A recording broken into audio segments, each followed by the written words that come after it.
Improv is a form of comedy theater where almost everything is unplanned or unscripted. The ability to bring people into a story created from little but an audience suggestion is something that takes an extraordinary talent. I'm eager to introduce you to 4 of the funniest movie and television people I know. This is the cast of Show-Offs: Hailey Smith, Lisa Valentine Clark, MacLaine Nelson, and Jake Van Wagoner on episode 6 of quarantined influencers at home drinking soda that was delivered to them or that they had on hand. I just have to be creative at this time, you know? What's the alternative? Just to wallow? I cannot do that. That's just not who I am. Oh boy, it just got really handsome in here. Jake, we don't have rights to those movies. We do have rights to Mac's t-shirt. What? That's right. Hi, Lisa. Hi, what did I miss? You're in your vehicle. Yeah, I'm committed to the bit. I'm a cool busy mom. I can't get it to Yeah, I'm just curious what you're doing. Some sort of video. Trying to get it to.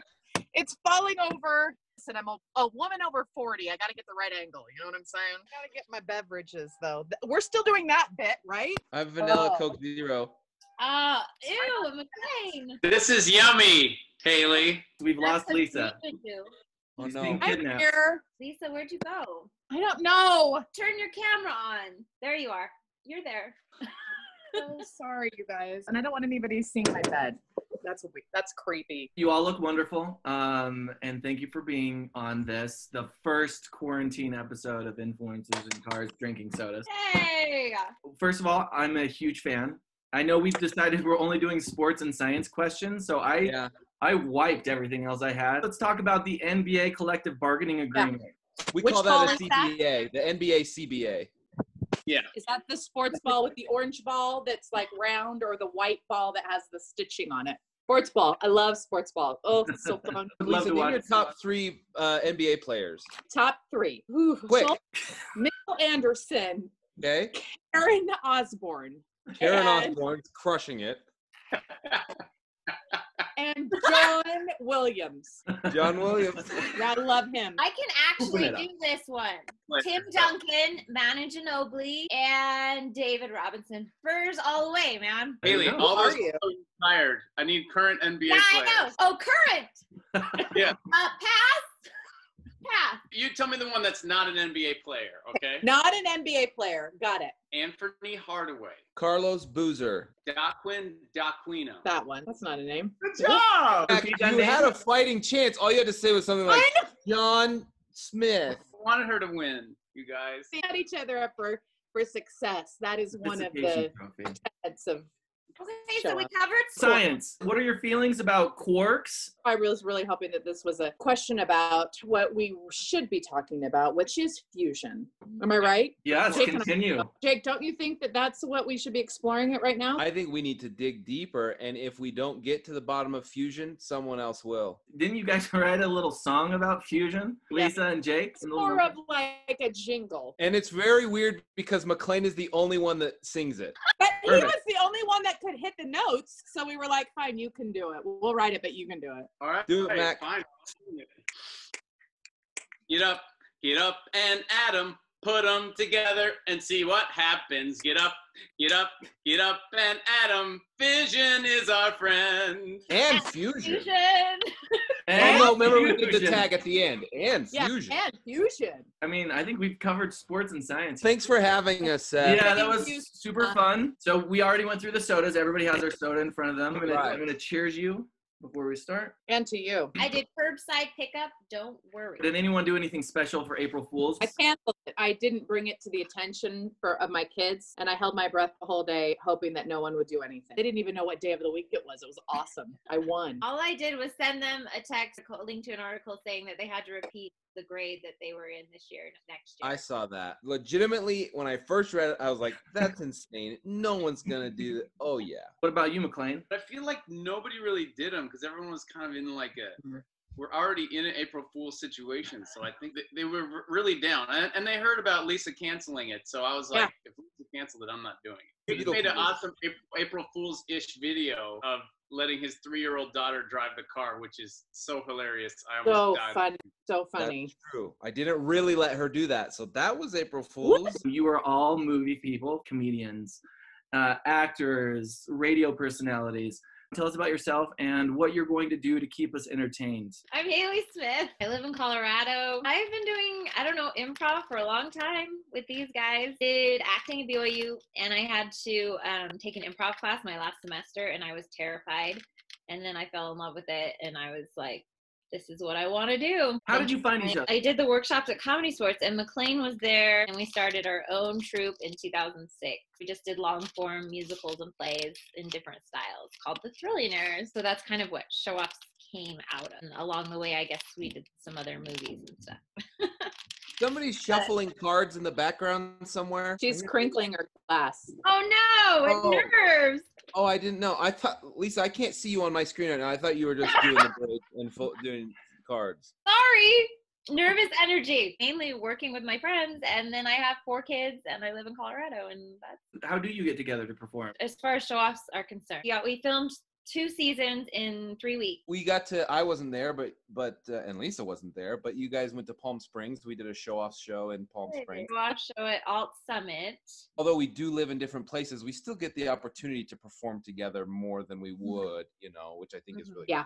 Which is so fun. Moving forward, what are your plans? Oh, I'm going to get rid of all my children and then take over the world, probably. I'm Lisa Valentine Clark. Right now, I am the host of The Lisa Show on BYU Radio. I do a morning show Monday through Friday at 5 a.m. Pacific, Eastern, 8 a.m. Pacific. And I love doing improv with these guys. Anytime we can do shows around here and do live improv is like the best. I have 5 kids, a couple of them fully grown humans. Most of them are teenagers. My husband, the devastatingly handsome Christopher Clark. I've known these guys forever. Like, I can't even remember the first time. So I started to do improv in 1999, in a previous century. I was one of the first people at Comedy Sports, one of the first members. I actually think I was. He never let us forget it. And for the record, I was in the Garren. While you guys were all in high school, I was doing the Garren. In middle school. If that.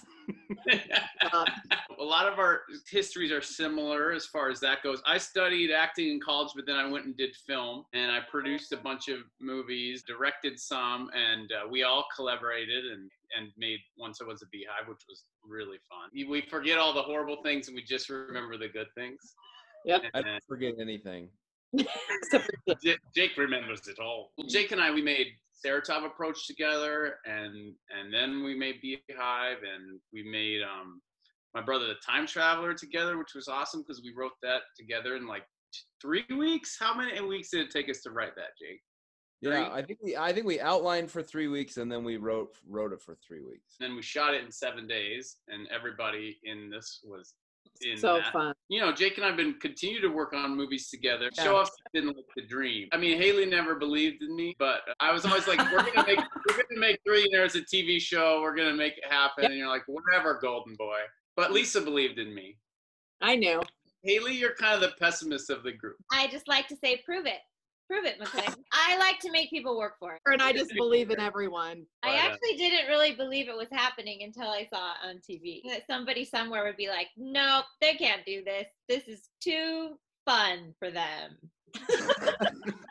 I really was waiting for someone to say that and pull the plug. Kind of amazing when I actually saw it. I was like, oh, this is real. MacLaine was right. Show Offs has been kind of the highlight because it was just kind of like, if we could do this and make it real and do this with all of our friends. And the dream, man. When the opportunity came up, we kind of pounced on it. Jake and I did the initial pitch for it and then brought on the ladies, our very first collaborators. I just pictured you saying, bring on the ladies, like that.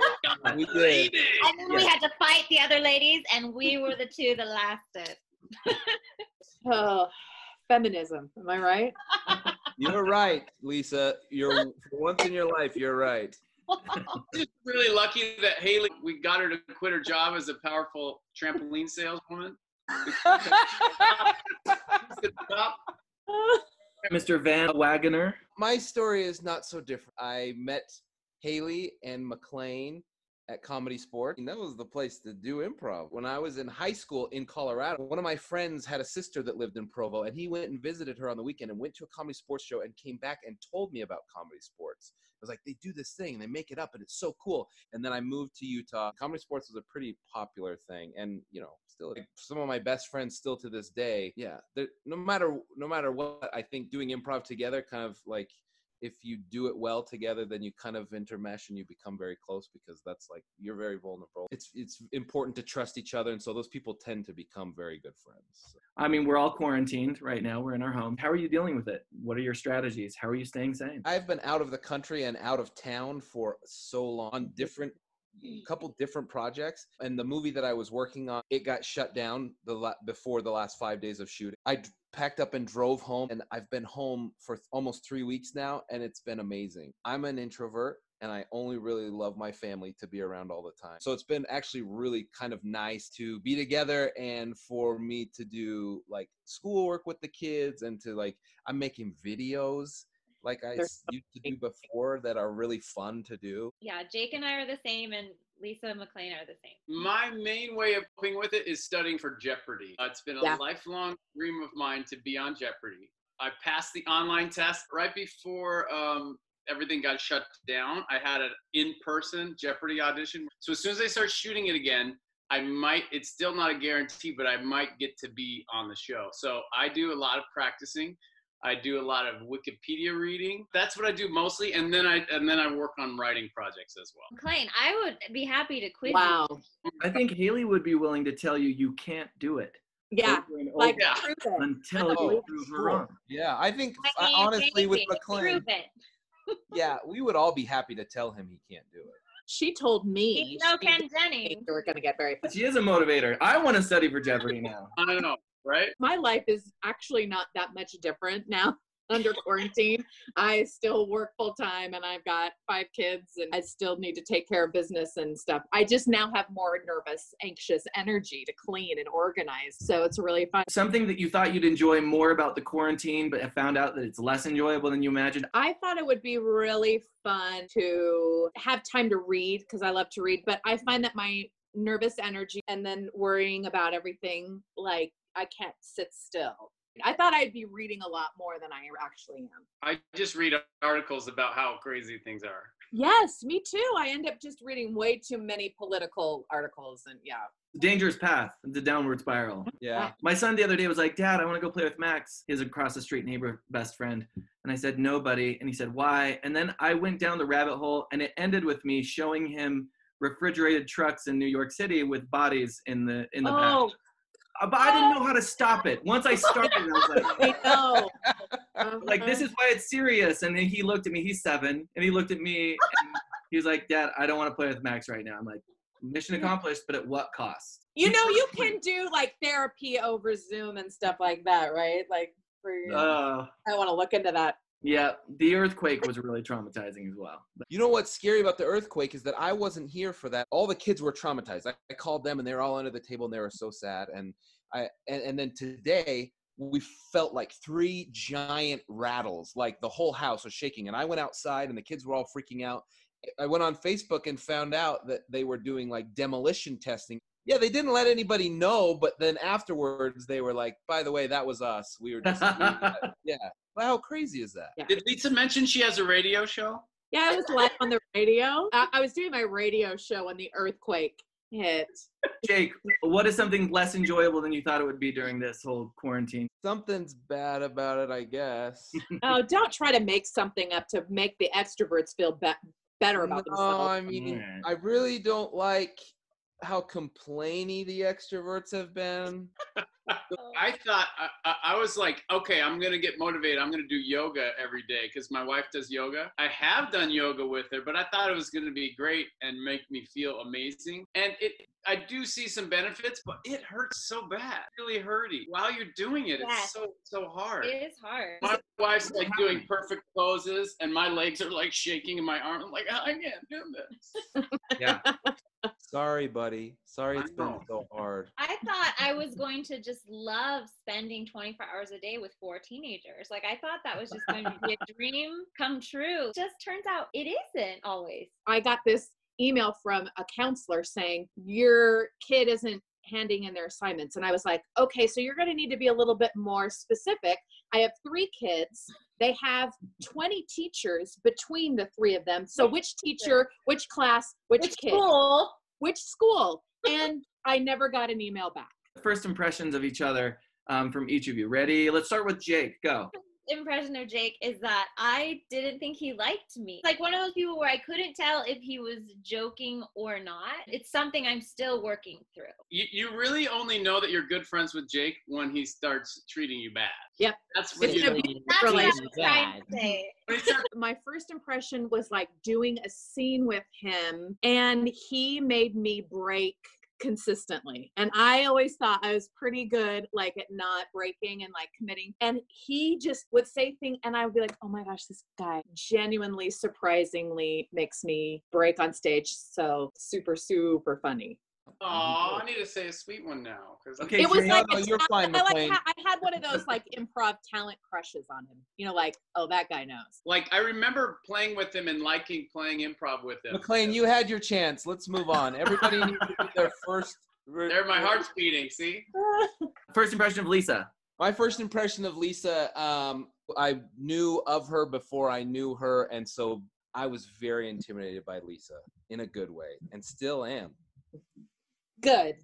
I was also intimidated by Lisa. I knew Christopher Clark first. I met Lisa through Chris, and I was like, oh, such a great mom. She's so funny. She's got everything together. And I was like, wow, she is awesome. I got up the guts to call her and ask her to be in our improv group, and it was the best decision of my life. Lisa and I, we never had the get to know you period. We were kind of instant friends. She cracked me up. She always cracks me up. Very funny. And First impressions of MacLaine. Mac, you might want to take your headphones out for this one. He was just like one of the heroes at Comedy Sports, and that's literally what I thought of him as. He was always like 4 years ahead of where I wanted to be. And I mean that genuinely. Like, he's a person that I'm like, gosh, I just want to get to where MacLaine is. And every time I do, he gets to the next level. So, but he sucks and I hate him a lot. So. Okay, cool. So we went to Comedy Sports shows, and that's when I first saw MacLaine. And I think one of the first things I saw him do was like a Backstreet Boy impression. And I remember thinking, wow, that like kid, he's so young and handsome, and yet he's funny too. How is that possible? He has the nickname Golden Boy, if you didn't know. So my first impression of MacLaine, we were instant friends. That's only happened to me with a couple of people. I recognized his energy and his humor, and I was like, oh yeah, I get you, like right away. We're not the same age. We don't have the same like life experience or anything like that, but MacLaine and I always get each other. He and I operate on the same frequency. First impressions of Hailey. Hailey and I are really close, like sisters close. My first impression was that I thought she was really stuck up. That was my first impression. Oh, she's one of those really gorgeous actresses. She's not going to talk to me. I had no idea that she was like super, super introverted at all. Because still at my mind as an extrovert, I'm like, well, everyone's extroverted, right? Every time I'm like, oh, hey, Hailey, she's like, and I was like, what? And she's just shy. And I was like, actresses are not shy. After like a year or two, we had a conversation and then it was over. Like, I was like, oh, this is the closest person ever. But my first impression, I'm sorry, was not accurate. Yeah. We don't deserve her is what I'm saying. She has this nervous energy. I even tease her about it to this day because she'll sometimes start scenes with her hands in her pockets and just kind of like closed off. My hands are in her pockets right now. Yeah, exactly. Is this girl, what's she gonna do? Like, because I hadn't seen her do any improv, but the second I saw her do improv, I was like, okay, I get it. Or and the second I heard those pipes, I mean, come on, that voice, I mean, come on. So, and instantly she made me laugh. She just came out of her shell. Her hands came out of her pockets. She just turned it on, and I was like, this girl's hilarious. And then I tried to maneuver it always to be on her team for the shows. Like, oh, I'll just be, but I try to make it not like obvious. I was like, oh, I'll just be with Hailey. And I don't have a specific first like memory of her, but I do remember watching you perform. And it's the same thing. It's like you were so funny and so good and so confident, and I just remember just always being very impressed with you. There are 3 seasons currently available of show-offs on BYU TV. It's an app anyone can download. Favorite moments from the show-offs for each of you? Most memorable moment, if you can single out one. I think for me, one of the funniest things that has happened is when Lisa said in one of the episodes, "I'm gonna get some food. I'm gonna get a to-go tainer." And it would have just gone away and nobody would have paid attention. And this is such a me thing to do, but Hailey really stuck to it. She was like, oh, let's go get a to-go tainer. And really hammered her on it. To-go tainer is so funny to me. And you can hear me in that episode laugh so hard. Season 1. No, not season 1. No. Season 3, episode 1. Season 3, episode 1. Oh, okay. Sorry. But it's called Take that shirt off, MacLaine, until you know your episodes. Ooh. Yeah, pop it off. Thank you, Jake. Wait, are we all? I do have to say that singing a rock opera with Joey Fatone was like one of those moments where, like, after it ended, I was like, did I just do that? I was on such a high after that, and I came home and my kids were like, oh, how was it? And I've got like this makeup and I was like, oh my gosh, it was so great. And I was trying to describe it to them, and I'll just never forget the nonchalant way that like my son was like, oh, cool, we're out of milk. And I was like, I guess that memory is just for me. Lock it up. First of all, I do, because you did mention that you can watch it on the app. I just can't even tell you how many people tell me, I'm sorry, I can't watch your show. I don't have that channel. Do you have internet? Because you can watch it. You can download the app onto any phone, or you can just go to byutv.org and every single episode is there for free. So that's not going to cut it, that excuse, friends. Can I also say, if I'm ever feeling like really down and I just need a fast pick-me-up, if I watch MacLaine do the barrel rolls, instantly I will start like gut laughing so hard. But one of my favorite moments is for our Christmas special when we had Will Forte, and I just remember when he walked in the room and Lisa and I were just like, I think the exact words were, I was like, don't look right at it. Be cool. And then I was like, I'm not gonna be cool. I'm not. But he was the nicest person in the world. We kind of threw it together last minute, and we didn't know how it was gonna go. And I mean, it was just great. Everyone was just brought their A game. Will was such a good sport, and whenever I watch that episode, I just have so many good memories because it really felt like it was magical watching that take place. Jake sometimes pulls these characters out of nowhere that I've never seen before that just destroy me. I think I'm the loudest laugher on the side. Oh, I don't know. I think I'll give you a run for your money for that. But one time he played this Western guy named Mr. Wolfenstein or something. Wolf hat on. He's got a beard and he speaks like this. And then another one is he plays this really evil man who's got a tall giant as his minion, and he's speaking like this. He does this song that's like a Schoolhouse Rock's style song about how evil he is, and it is just so perfect. What comes to me about Jake though too is that sometimes he will sing a song that breaks your heart, that you feel like would be in Dear Evan Hansen or with these melodies, and you're just like, oh my gosh.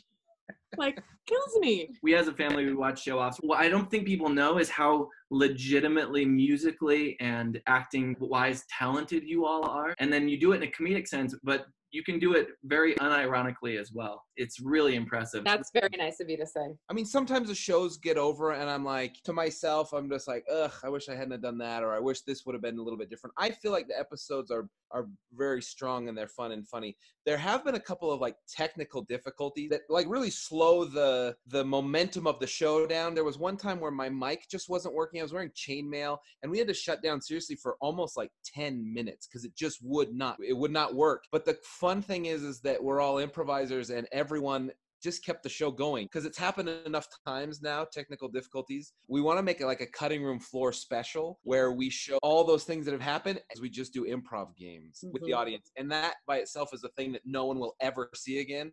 But to keep everybody's energy high and to keep people happy and laughing, we just kind of do short form games. And so That's kind of a reverse. That's like, you know, my biggest weakness is that how giving I am, you know, that kind of a thing. Right. But that's like one of the bad things that's happened end up turning into a really cool thing that's happened and been, you know, really fun. It doesn't feel like much of any editing it really happens within the framework of the show. It seems like besides going back and getting in costume, it's almost real time. How true is that? It's super true. I mean, I know some people think, oh, they got to be planning it while they're going back and getting stage.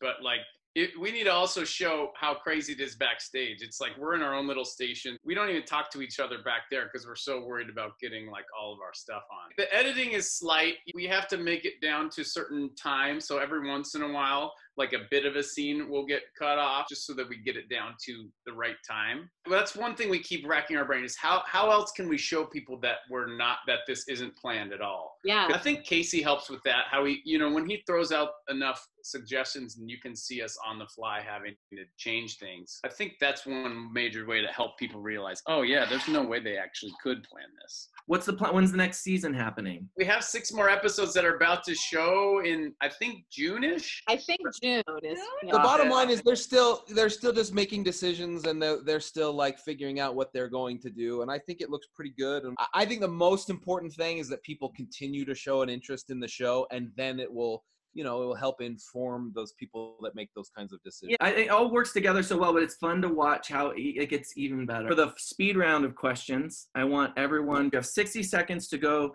choose a costume, come back, and we'll do the rest of the questions. Ready to go? You're lucky I'm in the basement. Okay. Oh, we won. Oh, Lisa. That's not Lisa. MacLaine is Q from Impractical Jokers. I thought you were getting one too, son. I shaved half my head. I didn't have enough time to do the rest, so I did what I could. But we'll get to the rest of it when I get to it. We put hair on. We put on wigs. We don't take it off. I panicked, and there were clippers, and I did what I had to. He's ready. He's ready, So, you guys. That's amazing. These next questions, just answer in the character that you've assumed. Comedic hero or inspiration. Hello there. My name is Rick Rinden. I wax your shoe and I'll tell you a little joke. And my favourite comedian is Bill Murray. Bill Murray does lots of funny things. I like him a lot. My name's Sandra. I'm a real estate mogul. I'm a real great follower of the late but great Joan Rivers. She just tells it like it is. Don't tell me what you think I want to hear. Just tell me what it is. Life is comedy because life's pain. My name's Greg Johnson, and I am a firefighter for the firehouse at many firehouses. I have to say probably my favorite comedian is Rick Moranis. I can take a lot of inspiration from Rick Moranis. I just like his his delivery and his comedy and his humor and his subtleties. I also really like Michael J. Fox because he's just a regular guy, just got it going. My name is Lucy Cannoli. I'm Italian by marriage. I had lots of inspirations growing up. I had Jerry Lewis, Danny Kaye, the Marx Brothers. I'd say now, these days, there's so many female comedians that I can look up to, like Tina Fey, Amy Poehler, Kristen Wiig. They're all delightful. I love this for the speed round of questions. Oh, that was supposed to be speed round? Well, worst movie of all time. Worst movie of all time is a little thing called Troll 2. It's Yeah. the worst movie. It's horrible. It's not even a sequel to Troll 1. And they live in a place called Nilbog, which is Goblin backwards. The worst movie of all time is the movie named Lisa. It starred that cute little girl, Stacy, from My Two Dads. But they weren't in a relationship with each other. They were just two gentlemen raising a dog. It would never happen. There's just too many improbabilities. I don't like it. I can't think of a worse movie out there, but I mean, my best movie, no questions. My Back to the Future movie. It's called Back to the Future. Are we supposed to stay in character when you ask us follow-up questions? A Winter's Tale. It has Colin Farrell and the girl from Downton Abbey. It's terrible. I think it has like 8% on Rotten Tomatoes. 8's better than 0. Watch it. I will. I'm gonna watch all of these bad movies. No, she's saying like, watch it, mister. Oh, sorry. Hey, Rick, biggest pet peeve. People take their chewing gum, take it out their mouth, put it on the side of a cup, or put it on their plate. It's disgusting. Put it in a wrapper, chuck it out. I don't want to see your chewed gum. People who don't know how to tip, listen, it's not just a reflection on you if you tip or not. It's a reflection on how you were raised. So tip well. Biggest pet peeve for me is liars. Liar, pants on. When I can tell someone is lying, it really bugs me real bad. For some reason, I sniff out liars pretty easily, and it bugs me. I would have to say my biggest pet peeve is when people tell me to calm down. If there's one thing that's going to help me to calm down, it's not telling me to calm down. I'm going back in my memory now to try to see if I've ever told her that to her face. It's not helpful. You step up to the karaoke mic. What's your go-to song? Go-to song for karaoke is Limp Bizkit or something, something everyone hates, but you've got to do it in a way that makes it not hated. Yeah. Do a little Creed, maybe, really get into it, Nickelback, all that stuff. Barracuda, my heart. Barracuda. Probably Lose Yourself by Eminem. That's Claire's. That's amazing. What? My wife, Claire? Yeah, who's Claire? Yeah, Claire, you're talented. It's funny. She whispered from the side, sing something. You should sing something. Do the barrel roll. Black Velvet or Killing Me Softly. You might not think with his voice, but I like the low songs. Something you are really good at that you don't like doing. Actually, really good at cleaning. I'm really good at cleaning. My mom taught me well how to scrub a floor, sweep a garage. I know how to do it, but I hate doing it. I will do it when I have to because my wife's not good at cleaning. She takes a limp rag and puts it across the skillet or something. It's like, that's not going to clean it. I've got to do it for her. Kill it. So, yeah, cleaning. It's not really a great idea for me to do. I'm really good at it because I'm detail oriented. It's probably not the wisest thing for me to do. Taxes. So being a first AD on a movie that is a first assistant director, breaking down the schedule and the scenes and all the elements that go into a movie, and then doing a schedule and then being on set and being a first AD in general is something that I am good at doing, but I don't like to do it. I'm really good at loading the dishwasher, like the best you've ever seen. But I wouldn't say it's my passion. I just want to get my hair on point. Anybody have a nickname? I've always wanted a nickname and none has ever stuck. That's my sad story. Well, we're going to work on that. Others have tried before you. I don't introduce myself as Mac, but most people call me Mac. I like to call him Daryl. That's my nickname for him. Yeah, that helps. Daryl. For those of you who don't understand the inside joke, Daryl's my middle name. And once it was revealed that it was my middle name, they have teased me ever since. So. What are you talking about? That's a cool middle name. I mean, I call Jake Jakey Boy, but I don't really have one for Lisa or Hailey. That's weird because I'm a nickname person. Well, we got to find one for Lisa. Good luck. Good. Prove it. She's taking a page out of my book. Wait, I do call you LVC sometimes. Summertime in the LVC. Bradley's on the microphone and Ross MG. That kind of stuff. I got you. There I sang. There I sang, Claire. You're hilarious, and I love your shows and movies. So, one of your proudest accomplishments? Outside of show-offs, when people ask me about like what thing am I most proud of or most it brings me the most joy of the professional things I've done, I usually say once it was a Beehive. It was like the funnest. It just brings people joy. It brings me joy when I watch it. I feel like it still holds up, and people of all ages really like that. All of my best friends are in it. We kind of willed it into existence, and it was like this tiny little movie, and people were judging it, but as people really gave it a chance and watched it, just grown and grown, and people are still discovering it. It's a little movie that could, and it's probably what I'm most proud of as like a writer director. Awesome.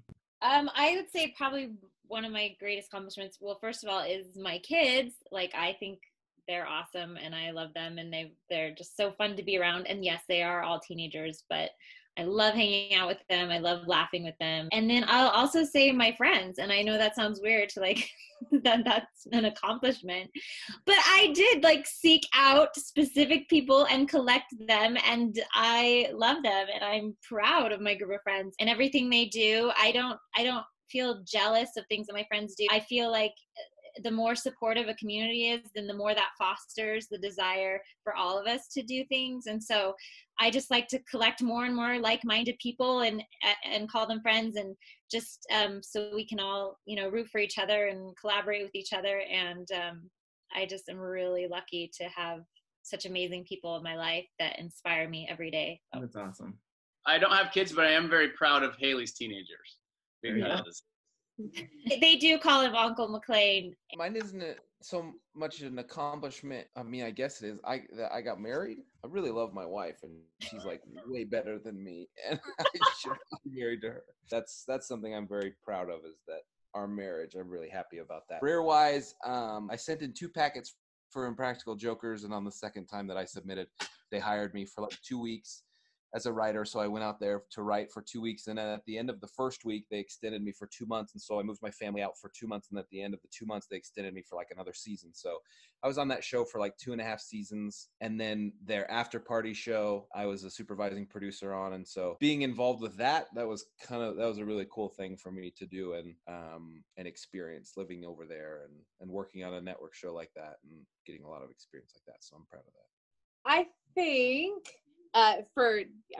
people who have watched your show, they met my husband, so you kind of know what we've been sort of going through for the last 4 years. So I would say that the thing that I'm most proud of is that over the last 4 years, I love my family, and we've been able to hold it together. And like my marriage with Christopher, I just adore him. We've gone through so many things, and I think I'm just most proud of that, like I haven't given up. And I say that with all honesty, of like I've still been able to like do show offs and laugh and make people laugh, and still go through what Christopher and I have been going through, that with the terminal disease and diagnosis, and laugh with my kids. And to me, I just think that there's just nothing better or more like fundamental than that. I'm still in the game. You're here. I'm proud of that. I'm proud that I can have a horrible heartbreak, but also laugh too. It's inspirational for other people. Super inspirational, yeah. I never thought that I would just think of like just keeping going would be such a big deal, but it really is. It's kind of everything. So I want to give to Christopher, because we're all like feeding off of his sort of attitude towards everything. And so I'm so proud of him. He's such a baby. Yeah, for sure. He's such a baby. When we went on the drive, I talked to him about how he and Jake, you will go out and you'll just kind of berate him in public. And it's so funny. It's so funny. I don't think a lot of people know how to take it, but they don't. Well, I mean, especially when I'm pushing him and scolding him for something he did, you really embarrassed me in that movie just now, Or one time, Jake wheeled him to a movie theater and put him backwards, so his back was to the screen, and left him there for like a good 5 minutes. And a person came over, and a person was like, "Do you need help turning him around? Like, do you need us to call someone?" And Chris is crying because he's laughing so hard. He's laughing so hard. He's like, no one can get away with that except for Jake. Jake kills me. Jake, you probably get away with a lot more than most people because you're so lovable. I think so, yeah. Thank you for saying He just looks at you like this. We had Chris do sound effects for us as we were doing a sound effects game right before a show started. So we were all pretending like, let me open this drawer. And Chris was trying to do sound effects for it. And he was doing his voice, and so everything was delayed. And he was also crying because he was laughing so hard because it sounded and so everything cool. was the same sound anyways. It was all And the crew was like, the crew was, so hard. And they're probably like, you monsters. Well, and Jake kept going, no. He wants to do it. He wants to do it. He thinks it's funny. It's okay. That's why we don't know if we have a 4th season yet. Any advice for the world out there? Something that you think everybody should know? This is really meaningful for me. As far as like creativity and things are concerned, sometimes we talk ourselves out of so many things. And I know that all 4 of us feel the same way of like, we will critique ourselves after a show, go, oh, why did I say this? Why didn't I do this? And don't overthink it, just do it. You'll always be glad that you did, no matter what creative endeavor it is. And I try to always remind myself of that. Just do it. Don't take yourself too seriously. Remember to laugh, even when it's hard. That's why I just love all my friends that are, and people I don't know that are still trying to, create things and make funny things, because when we go through rough times, like we need to, be sober and think about things at times, but a lot of times people just need to have a little bit of an escape and just have something to brighten their day. And so keep laughing, I guess. I just think be nice. That's my biggest piece of advice. A lot of people are very talented and like, especially in this industry, like the film and that kind of entertainment industry. But I find that you go a lot further if you're just nice, if you're just a cool person that people want to be around and hang out with. Be good at your job, but also be really nice, and then you will do a lot of stuff. I do have improv advice though, which is if you are always trying to make everyone else look good, then everybody wins. Yeah. If you are going to improv thinking, I'm going to be so funny, everyone's going to watch me, then you may as well not get up there. Yeah. So if everybody is up there trying to set up everyone else and just make them shine, lift them up, then every single person will shine. That could be like good life advice as well. That actually goes into my advice. Improv is all about saying yes. In life, you never really regret the times that you say yes to things if they're a good choice, or something positive. But you do regret the times that you say no, the times that you shut things off, or so just train yourself to say yes a little bit more and to put yourself out there. And I think that's, you will always grow. You won't regret the times that you said yes in life. Thank you all. So everyone can find you on your individual Instagram handles. And then also Show Offs is on the BYU TV app, which you can download on any smart TV or Apple TV or byutv.org/showoffs. Which is different than byuradio.org/The Lisa Show. Oh yeah, it's slightly different. You're going to want both. I want people to drink from your fountain of goodness and comedy, and I'll keep coming to the Johnson Files shows just so I can catch a glimpse of Jake. And Sean, of course. He's amazingly talented and hilarious. So I thank you all so much. Thank you for having us. Margaret just interrupted me to say that we just got cookies from Hailey. Hailey! That's so annoying, Hailey. We're trying to finish this interview. The timing was perfect. The coconut one is for Lisa. Someone's at the door. Hold on. You got the puppy? Oh. You're welcome. Hailey, you sent me some cash? What? Hey, Hailey, you got me this coat? Yes. Barnes?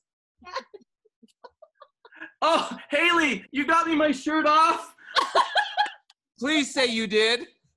You really did. You got that for us all, Hailey. The gift that keeps on giving. Now I see where some of that hair Hailey, went. You got me this small boy. Oh, yes. He looks just like you, he Hailey. has some issues, but you'll like it. It'll work out. His back feels very strong. All right. Loves clowns. Thank you all so much. Thank you. Thanks for having us. Thank you. Thank Bye. you.